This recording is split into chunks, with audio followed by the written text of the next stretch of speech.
It's just a little how-to on removing your fridge door. So this is a built-in fridge freezer, and what we're going to do is show you how to remove the door. So inside here, you've got these little clips here.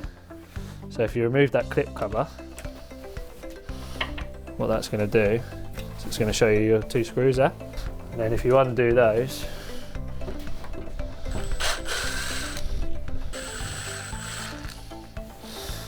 put them to one side because you'll want to reuse those. And now what you do is just pull that bit of plastic out from the clip on the door. So that's that piece. When putting it back, there's also an arrow on there, so you want your arrow facing in. So just remember how you've taken it out. Take that one out. And now that's your fridge door released from your fridge. And then obviously what you would do now is you would unscrew that from there. This is, just make sure you've got hold of the door now, because that's the last screw that's coming out. And now just take that from that.